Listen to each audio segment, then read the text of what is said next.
南一中为了庆祝100年校庆，不止出版特刊、拍摄纪录片，更新建全新的校史馆。校长廖才固表示，德远霸东，感谢所有一中人的努力甲支持。因不只是要传承南一中霸东的精神甲基业，更要为后一个霸东扎根。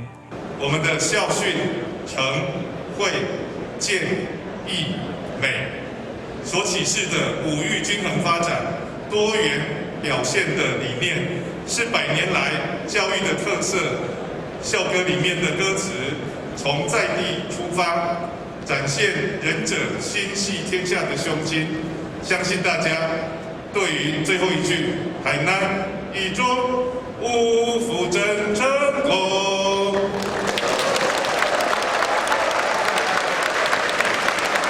一定都是大家心中共同的回忆。100年校庆的今天，我们感谢历届一中的师生校友，以斐然的成就，将校训和校歌的精神化作实际的行动。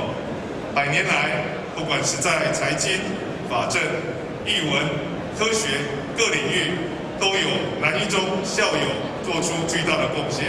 在霸东的校庆活动当中，校方特别规划一中佳作的奖项，只要是佳作内底有上侪一中人，经过报名统计后，校方会制作奖座，鼓励因传承一中的精神，并邀请市长黄伟哲担任颁奖贵宾。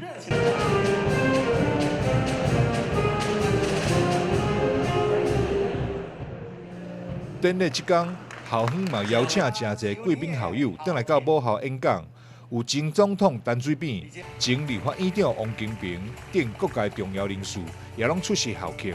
大家一定拢总会当甲我同款的感受，自由斜风在台南一中，自由到什么程度？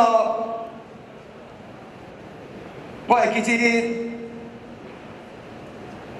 高三的时阵，有一班过半，差不多26个同学班长带咧。去地都戏院咧看日本出的迄款的爱之秋的色情电影，